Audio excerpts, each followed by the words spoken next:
ایک عورت اپنے اکلوتے بیٹے کے ساتھ اپنی دنیا میں مگن خوش و خرم زندگی گزار رہی تھی کہ ایک دن اس کا بیٹا خالق حقیقی سے جا ملا۔ عورت کے لیے کل کائنات اس کا بیٹا چھن جانا ایک ناقابل برداشت صدمہ تھا۔ اس کا ذہن نظام قدرت کو ماننے کے لیے تیار نہیں تھا۔ وہ روتی پیٹتی گاؤں کے حکیم کے پاس گئی اور کہنے لگی، میں اپنی ساری جمع پونجی خرچ کرنے کو تیار ہوں، بس میرا بیٹا لوٹ آئے۔ حکیم صاحب آپ کوئی ایسا نسخہ بتا دیں جس سے میرا بیٹا دوبارہ زندہ ہو جائے۔ حکیم اس غمزدہ عورت کی حالت دیکھ چکا تھا۔ کافی سوچ و بچار کے بعد حکیم نے بولا، ہاں ایک نسخہ ہے تو صحیح، علاج کے لیے ایک ننھے سے سرسوں کے بیج کی ضرورت ہے جو کسی ایسے گھر سے لایا گیا ہو جس میں کبھی غم کی پرچھائی تک نہ پڑی ہو۔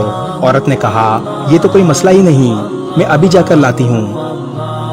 عورت کے خیال میں اس کا گاؤں ہی تو وہ جگہ تھی جس میں لوگوں کے گھروں میں غم کا گزر نہیں ہوتا۔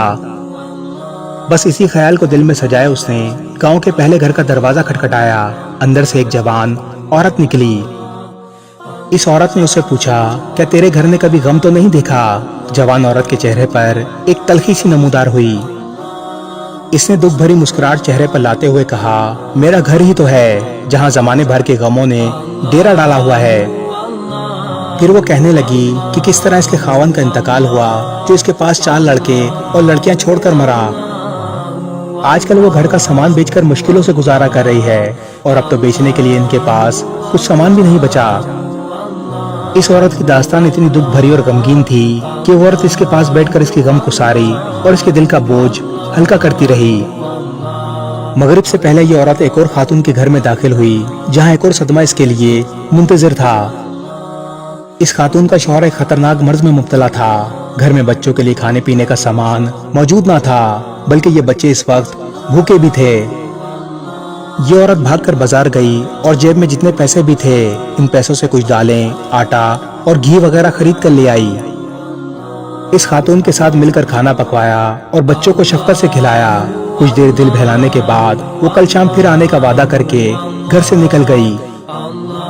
یہ عورت ایک گھر سے دوسرے گھر اس امید سے چکر لگاتی رہی کہ کوئی ایسا گھر مل جائے جس پر کبھی غموں کی پرچھائی نہ پڑی ہو۔ گزرتے دنوں کے ساتھ یہ عورت بستی کا ہر گھر دیکھ چکی تھی، پر اسے ایک گھر بھی ایسا نہ ملا جہاں کوئی غم نہ پہنچ سکا ہو۔ وہ لاشعوری طور پر دوسروں کے غم میں شریک ہو کر ان کے غموں کا مداوا بنتی چلی گئی اور اپنا غم کم لگنے لگا۔ بستی کے حکیم نے اسے اپنا غم بھلانے کے لیے ایسا مثالی نسخہ تجویز کر دیا تھا جس میں سرسوں کا بیج ملنا تو ناممکن تھا مگر غم پر قابو ضرور پا سکتی تھی۔ غموں پر قابو پانے کا جادوئی سلسلہ تو اسی لمحے شروع ہو گیا تھا جب وہ بستی کے پہلے گھر میں داخل ہوئی تھی۔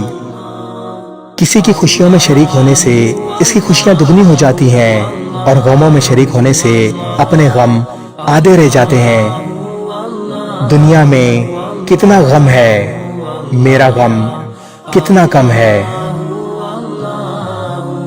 اس ویڈیو کو شیئر ضرور کریں، ہو سکتا ہے آپ کے ایک شیئر سے یہ بات کسی کے دل میں اتر جائے۔